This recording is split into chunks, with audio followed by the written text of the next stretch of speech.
Денеска оваа пресконференција ќе ја посветиме на објаснување на нашиот модел за решавање на јавниот превоз во град Скопје па за следните 100 години. Зошто ни ова на нас прв приоритет? Затоа што како советничка група во мандатот советнички учествувавме во најдисфункционалниот мандат на Советот на град Скопје, кој преку 20 пати имаше шанса да набави нови автобуси, тоа не го направи спротивно на материјалните околности кои им се потребни на скопјани. Затоа нашето решение ќе биде обсежно и пред да го нагласам, јас сакам да кажам дека ние цврсто веруваме дека решавањето на јавниот превоз во Скопје може да ги реши најголемиот дел од проблемите за кои моите противкандидати зборуваат денеска. Тоа значи решавање намалување на дел од ефектите на аерозагадувањето, затоа што ќе се стимулира користење на јавен превоз кој ќе биде ефикасен и кој ќе им понуди вистинска алтернатива на скопјани за да не ги користат своите возила. Сега скопјани немаат алтернатива на тоа да возат со возила. Тие мораат своите деца да ги носат по 300-400 метри до школи затоа што се небезбедни улиците, а нема јавен превоз. Едноставно треба да се даде конечно таква опција на нашите граѓани. Затоа ние имаме неколку чекори кои сметаме дека треба да се направат. Прво треба да се набават нови автобуси кои ќе бидат достоинствени за нашите граѓани, затоа што овие автобуси моментално се небезбедни и опасни. Ќе се потсетите минатото лето дека имавме ситуации каде што автобуси се палеа, завршуваа на жардењери и едноставно го загрозуваа обичниот скопјанец во неговото секојдневие. После набавката на нови автобуси сметаме дека треба линиите по кои сообраќаат овие автобуси да се сменат, затоа што овие линии во овој момент се анахрони. Тие се неколку децении стари и се неефикасни, долги и не го обслужуваат градот на вистински начин. Затоа ние сметаме дека треба да се воведат циркуларни автобуски линии, а не по оската исток-запад како што е моментално ситуацијата. Тие циркуларни линии би го хранеле комбинираниот вид на јавен транспорт кој ние го замислуваме. Прво, уште во 2023 како советничка група посочивме дека во Скопје има веќе постоечка железничка инфраструктура која не е ставена во користење. Таа железничка инфраструктура оди на оската север-југ, тоест оди Драчево, Скопје, Север Ѓорче Петров и така понатаму оди за Тетово.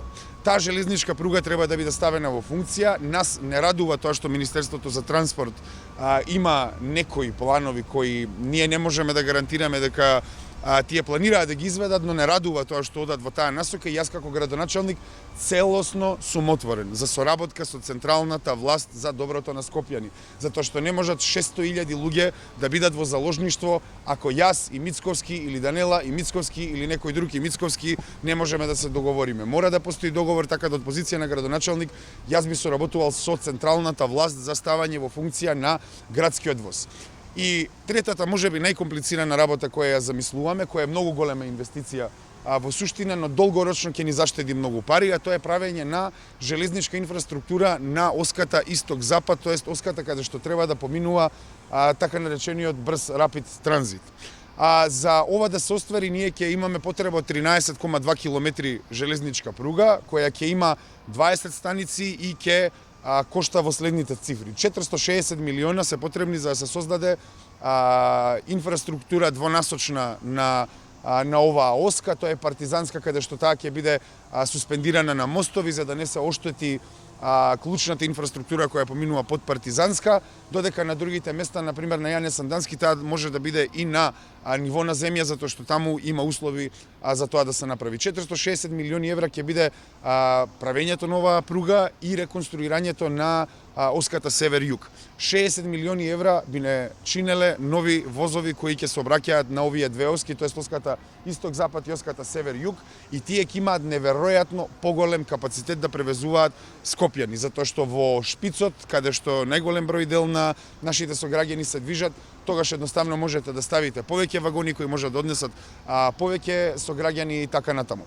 Сакам да нагласам дека со ова би се заштедиле пари, затоа што ние на секои 10 години имаме хаварисани автобуси и владата мора да издвојува по 100-150 милиони евра цирка за набавка на нови автобуси. Ние сметаме дека од сиве овие 6-7 милиарди евра кои не задолжија во минатата година, доколку се има визија дека можат вакви работи да се направат. Освен тој извор на финансирање кој е централната власт кој навистина треба да помогне еден ваков проект, ние сметаме дека постојат и инвестициски фондови, дека постојат ебори, дека постојат иницијативи како Green Deal кои ги поддржуваат овие проекти и во насоката која треба да идеме дека крајно ова би го решило сообраќајот за следните 100 години. Сакам да потенцирам за целата јавност. Ајде да направиме нешто што ќе остане позади нас. Ајде ние да ги исполниме нашето секојдневие со ефективен јавен транспорт и кога ќе дојдат нови генерации, едноставно да продолжат да го користат.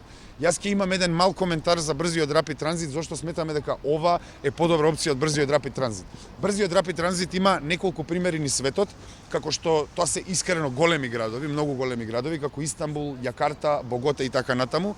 Во тие градови првично сето тоа е ставено како преодно решение. Значи БРТ-то не може да биде целосно решение, затоа што да биде сликовито за нашите сограѓани, се што правиме со БРТ правиме глорифицирана 15-ка и 5-ка. Тоа е целата филозофија на БРТ и едноставно тој ефект може да се постигне ако пуштиме, карикирам, 12 петки да одат во 1 сат и тој ефект би се постигнал, а во Јакарта и во Богота после година дена веќе имаа проблеми и се следниот градоначалник оди советување дека ќе го реши и дека ќе го реформира брзиот рапид транзит, така да зошто го кажувам ова, емпириски од светот ни се укажува дека брзиот рапид транзит е можеби транзиторно решение во еден момент, но долгорочно ќе допринесе на зголемување на хаосот. А исто така, емпириски се повикуваме на цел свет дека железничката инфраструктура е начинот на кој што денеска инженерите и оние кои го планираат урбанистичкото живење сметаат дека е најефикасен вид на транспорт. Јас сакам да потсетам исто дека ние сме главен град кој нема поврзаност со својот меѓународен аеродром, нема поврзаност железничка со Бунарџи која е најголемата индустријска зона, така да сметаме дека со санирање на оската север-југ, со правење на оска исток-запад и со поврзување со железничката инфраструктура која е веќе постоечка, која оди на кај Бунарџик и на кај меѓународниот аеродром, ние во рокот 5, 6 до 8 години можеме конечно Скопје да му дозволиме да дише, да бидеме главен град кој ќе има железнички превоз од својот аеродром до својот центар. Ова е нашиот главен проект, ова е нашиот капитален проект и ние нема да се расплинуваме да ви ветуваме се што ќе посакате, ние сакаме да го решиме Скопје еднаш за секогаш. Јавниот транспорт мора да профункционира затоа што тоа е социјално прашање. Најголемиот дел од скопјани се возат со јавен транспорт и во овој момент јавниот транспорт едноставно не им ги задоволува потребите. Ова е некој иницијално објаснување, во следните 2 недели ќе се позанимаваме за да го изартикулираме ова на вистински начин, затоа што јас со никаква доза на скромност ќе потенцирам дека ВМРО-ДПМН и СДСМ јас присуствував на 20 и нешто седници каде што тие луѓе немаат интерес за решавање на јавниот превоз. Тие имаат само интерес да ги продлабочат криминалните врски. И дури да биде најсликовито, знаете ли зошто сакаат БРТ, а не сакаат железнички превоз? Затоа што железницата ја поставува македонски железници, а нивните сите партиски фирми знаат да бетонираат и да се вклучат во БРТ. Така да поентата е нивни партиски фирми, за да се обогатат поединци сега, да се направи БРТ наместо ние визионерски да постапиме, да ја дозволиме на македонска железница да изгради оваа инфраструктура и патем на самиот крај, ако почне во Скопје да се обраќа ваков железнички превоз, тоа ќе значи дека тој превоз ќе ја храни и Република Македонија и ние на таков начин ќе го воскреснеме железничкиот превоз кој е најефективниот превоз во светот моментално.